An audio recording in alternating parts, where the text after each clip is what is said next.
back when I was a youngin' or what? Start back when you was a youngin'. Tell us everything that's ever happened in your life. Oh, well, I can't do that. Ryan, talk about running to the bridge. Where that time when you were. You started walking to Russellville. It got snowed on. Yeah. Anybody not talking? Dad's on the phone with him right now, so. I've already been on. Dad's on, I was just kind of listening.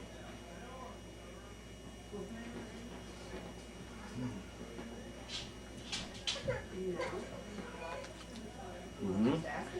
Someone's waking up. Yeah. He's not saying much now, though. We'd like to know how you and Mom met. You know, a little bit about wartime. You know, just a little bit about Talk about walking to Maysville that day.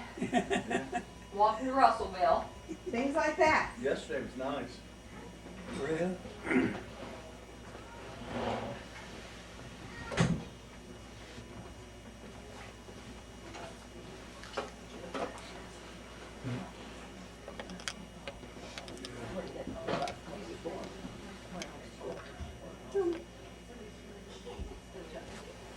are you ready? Sure. Yeah. Just whenever you want to. Whenever you want to Well, start. start back, I guess, when I first thing I ever remembered was walking in the lane to my grandmother's, Mahaffey's house. Can't remember what she looked like, but, because I was pretty little, and I knew one thing, he always told me that I had a cattle leg, and my grandmother asked me where I got it, and I told her I pecked our old cow down there. And so then I lived where we live now, and we walked to school. Even the teachers walked to school. And we had 2 grades, and each teacher had 2 grades. I'm used to that. We had outside toilets, and the town had outside toilets, no water, and the roads was gravel.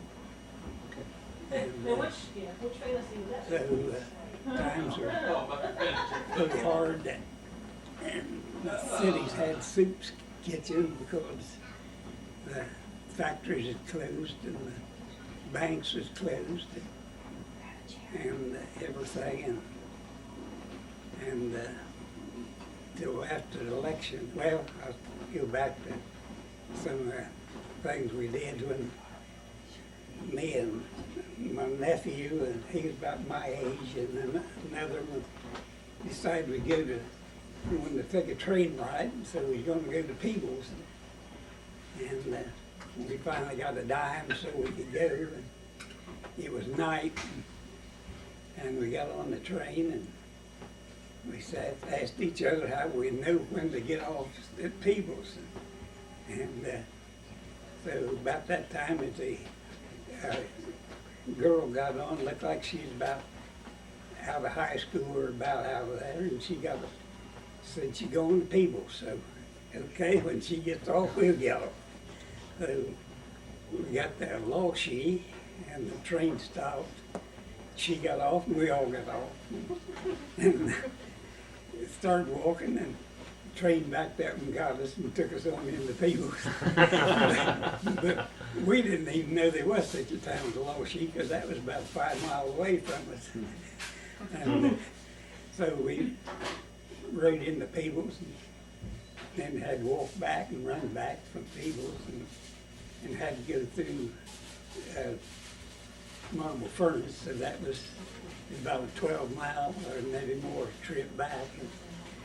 And they was talking about they built a new bridge over to Maysville. Of course, we never seen a bridge, so we decided to run and walk down to Aberdeen for the bridge, and went down there and walked across the bridge, and God came out to collect a nickel for walking across the bridge, and we didn't have a nickel, so we turned around and come back and went home, but we got to see the bridge. and And talking about Noah started about 14 or 15 years old and started, it had been raining, and but the sun came out and I started walking down to my uncle's down the way up close to Russellville, and the time I got to Winchester, it started snowing. Before I got down to my uncle's, they had 4 or 5 inches of snow on it. It snowed pretty hard. And so that's some of that. And see what else now. Where am I now?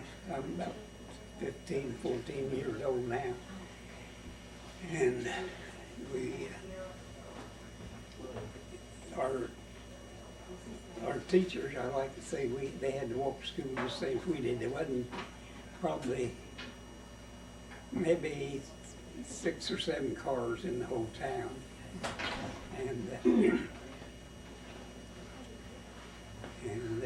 the principal taught science and math, and the superintendent taught history. So everybody taught school, that worked, that went to school.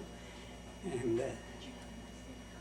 then I got out of school and went down to my uncle's and farmed with him, helped him a year or 2, and went in the Army, and so they were going to draft, and I decided to go in early, so if I wanted to farm, I could be out. So I went in January 1941, and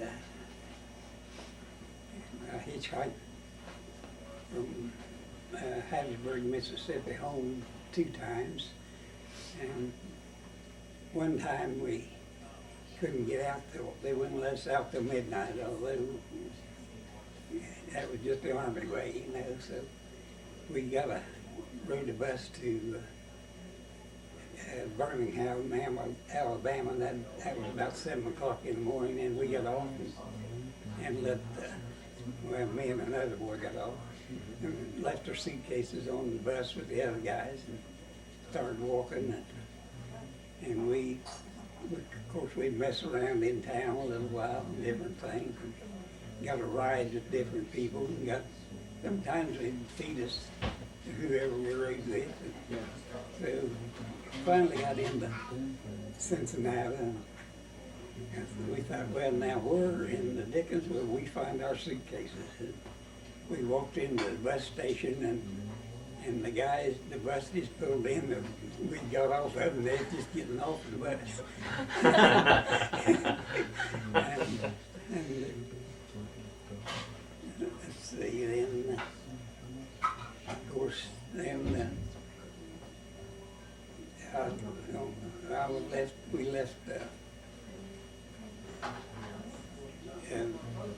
the States, and I think it was the 4th of February, 1942, and we rode a ship called the American Legion, and that ship went all through the war without being scratched.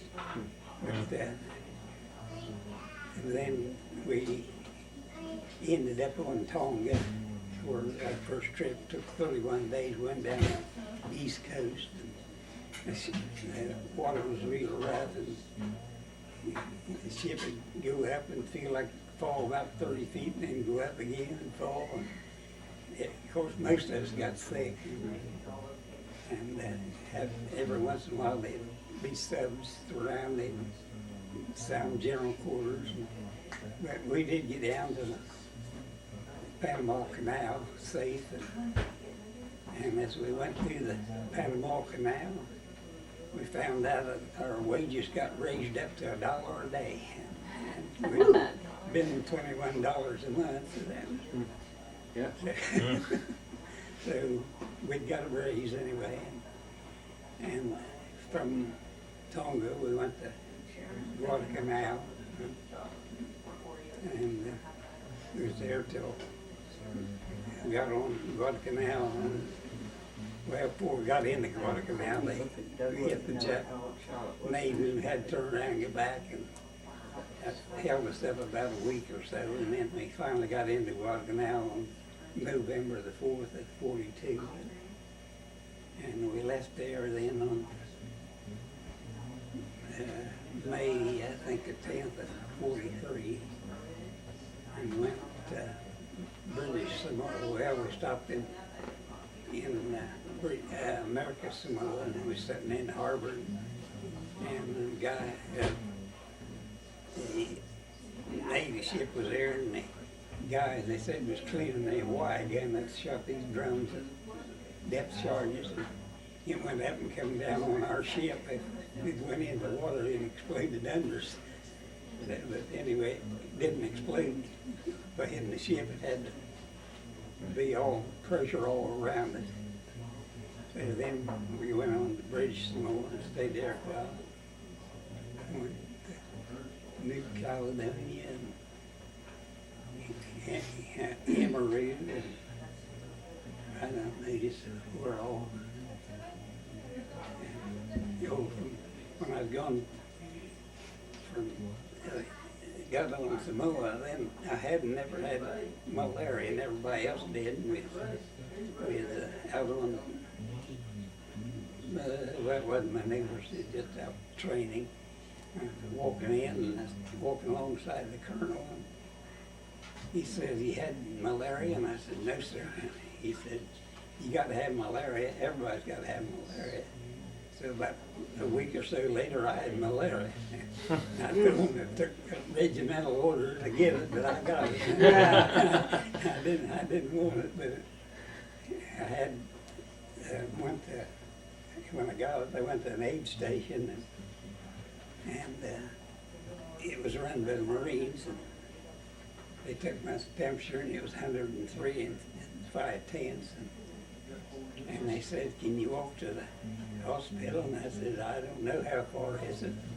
He said, it's 5 miles. And so I said, I better not try it. So he said, well, just lay down, maybe be something come along after a while. So I finally got down there, and it was just a big tent. There wasn't nothing in it, nothing. Only a bunch of cots laying there. The guy said, there's your cot, pick it up and set it up. So I got about half set up and couldn't get all the way up, but anyway, I got enough I could lay on it. And they come around and they took my temperature, and it was 106 then. And so they called the doctor in, and he said, well, have you got any ice? And one guy said he didn't know, and he said, if you ain't, take him out and throw him in the ocean. So they finally come back with ice water and bathed me down, got my temperature down. And the only thing they done while I was in there for almost 2 weeks was bring me a glass of pineapple juice and pills. They never give you anything to eat. They didn't give you anything to clean up with or nothing. And so I had the guy there that was in there. He was in the Army too, and he had got well, and I don't guess he was as bad as I was, but he went down to eat. It was about maybe 100 yards, maybe 200, somewhere in there from where I was at. He'd slip me back something to eat, and I finally got so I could walk down and get me something to eat. And got well enough to go out to the outfit. So then, that was later on, we was moving. I took malaria again. I was on a ship and with malaria, and we hit a typhoon, and that was double trouble. So finally got into New Caledonia then, and we was on New Hebrides, and we was on Emerald. That was when we was on Emerald that the Japs that had been on it but left, and we was 100 miles closer to the Jap line than we was to our line, but we never got the taxi. And they built an airstrip there, and it was coral, and it was white. Just they could see it, and come in on moonlight night, they could land just well in the daytime on it. It was so white. And so then from there, I don't just remember where we went. Another island or two, but then when we went to Iwo Jima, we past Guadalcanal again, and we went over what they called Arm Valley Sand. There was 100 ships sank there, American and some Jap ships. And after when got we got then on to Iwo Jima, and from there got to come home. And when the war was over in Europe, they started sending men to the South Pacific. So I was over there about 3 years and 4 months. And when I come home to see me, it just looked like it did when I left. And that's it, I guess. Well, I missed some of it. How about Guadalcanal? Tell us about that one. Well, it was, you got it on paper part of it. I know but I got then- part of it on paper, but how did Yeah. things start out? Well, we started in the Guadalcanal and we got run out. And, well, we was on a ship, and that one night they had me on KP and I was peeling potatoes, and the ship, I mean, it'd been just calm as could be all day, and once a big wave hit us, like, I don't know what caused it, and the potatoes fell on my back, and the corpsman, he said, don't tell them. I mean, I supposed to have them tied up so they wouldn't fall. And so he took me to the medics anyway and got my back, put medicine on it, healed it up. And then we went in to build up. It wasn't where the other guys went in. We went in a different place. We were going to build a different airport. And after we got in there and found out about a week or so later that they couldn't build it because the ground wasn't right. So then we were there just a while. But anyway, on the Guadalcanal, the Americans would land one day, and maybe the next day or two the Japs would land at a different place. They never did have any opposition going in or out, either Japs or the Americans. And but it was pretty rough in there. And then not only the fighting, but the malaria and mosquitoes and heat, and you hot, sweating all the time. I mean, day or night didn't make any difference. You still sweating. And it just rough. I mean, a lot of it was shooting. You'd shoot in the jungle, you know. You didn't know what you hit or who you hit or what. But anyway, we finally went out.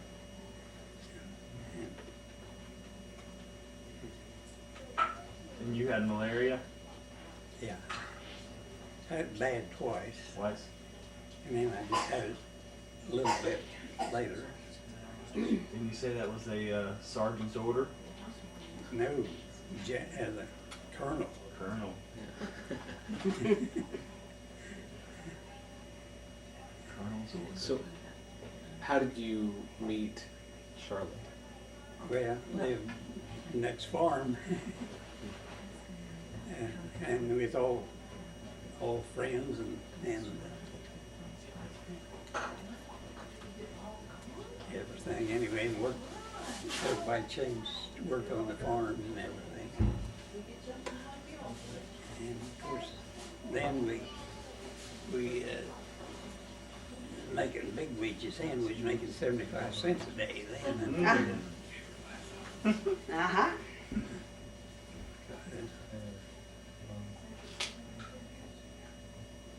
And you had to do it all by hand. everything was done with horses and by hand.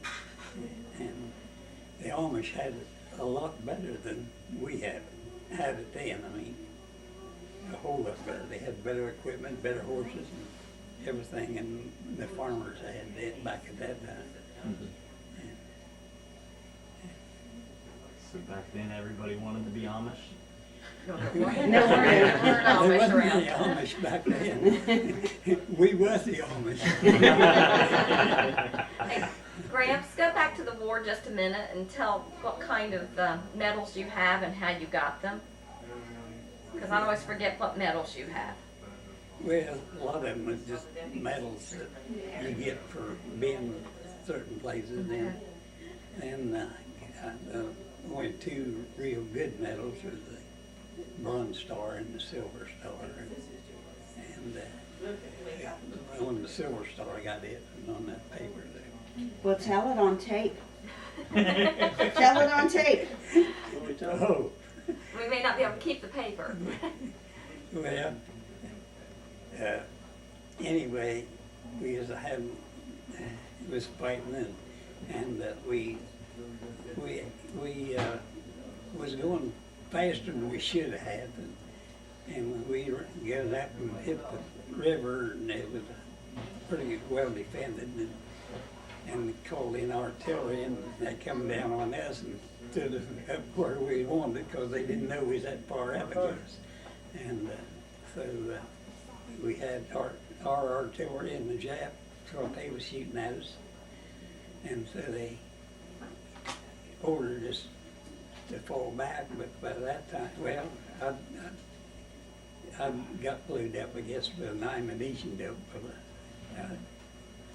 It was on fire, and I was laying pretty close to it, and I couldn't get up because it was under machine gun fire, and I just kind of covered up my eyes. I thought, well, it'll be far, but the first thing I knew, I just hit the ground, so that's where he lifted me up, and then a buddy, a sergeant, was wounded, and he was calling for help, and instead of falling back, I went where he was at and bandaged him up and started dragging him back, and I did get him drug away back, but when you was in the 120-degree heat and pulling the guy about 50 pounds heavier than I was, and all the equipment, it was quite a job, and by the time I got back, I couldn't do nothing. I was overhead and give out, and so about that time, two sergeants come along and took a man back to the aid station. What island was that on? Guadalcanal. Okay. Couldn't you see ships or something, but you couldn't get to them? What's that? Were there some ships there, but you couldn't get to it because of the firing? Now, what's that? The ship?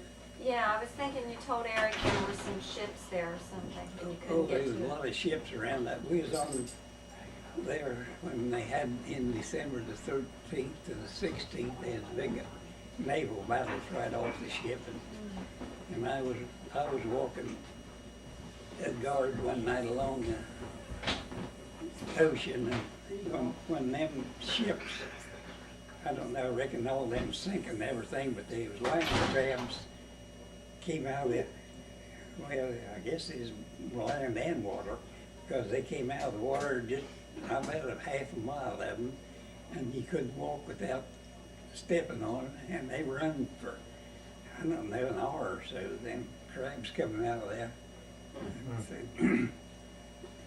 And then while there too, about that time, is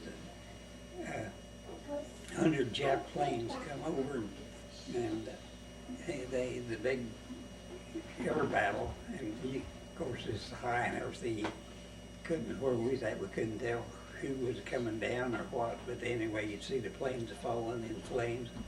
You didn't know whether it's American or Japs a lot of times. And where was I at now? Did you get the silver and the bronze star at the same time in that same battle in Well, Guadalcanal? no, they gave us the Bronze Star for being on Guadalcanal, Okay. and, or not Guadalcanal, but Iwo Jima. Okay. And they gave it that as the company. Of course, our company, there was only, I think 5 or 6 of us left when we come back, and the rest of them had either wounded or hurt and killed or something. And so we was the last of our outfit to get to come home, and come home on a, as we started out. No, that was out of Guadalcanal. We were leaving Guadalcanal and had 3 ships, and they was our ship didn't have ballast in it, and you couldn't get any speed, because if you did, he'd come out of the rear end, come out of the water, and when she'd hit it, about to shake the ship apart. Yeah. Japs came over and bombed, but they hit between every ship. It didn't hit our ship or either ship. And so we got out of there all right. What was the company name or number you were What? part of? You said your company. Oh, with Company B at 147th Infantry. And we were just 2 battalions.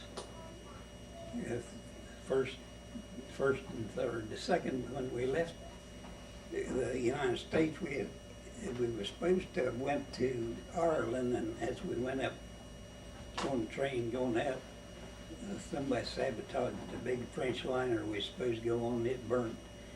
So we held up there in town, Pennsylvania, for a while, and they was needing troops in the South Pacific to keep the Japs out of Australia. So they broke our outfit up and sent 2 battalions. And of course we went to South Pacific with winter clothes. Oh. And but when we went into Tonga, they pulled up out there and stopped the ship, and the commander got off and went in to talk to the head man at Tonga and see if we could land, get permission to land. Of course they give it because they wanted us in, but that seemed funny. We had to go, but that was protocol, I guess. So, but that's the only ship and one of the islands we ever asked permission to go in on. I'd rather got permission not to go.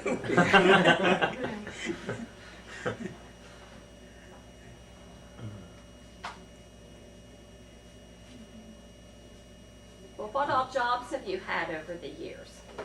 What's that?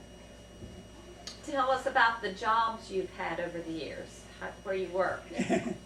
Well, I had every job there was in the seaman except mayor. And they tried to get that out of me, but I didn't take it. And I've had a job at General Electric till it went under over there. And then I was deputy sheriff for a while. And they wanted me to come back to water, and they gave me a lot more money than I was making there. And when you're out in Adams County at night by yourself, and no way to call anywhere but the Hillsborough, and then they'd have to call a telephone back to wake the sheriff up if I needed help. I thought, well, I'd better get out of here while I got a better job. So then I went to worked at Adams County Water. Me and Larry Bennington started it up, and we run it for, I reckon, a year by ourselves. And they finally got one guy to help us. And he was there about 4 years, and seaman give me another raise to go back to seaman. And So I left and went back there, and Larry Benny still working. But now after I left, and they got about a dozen or more than that now to run what we did. Of course, it's a little bigger.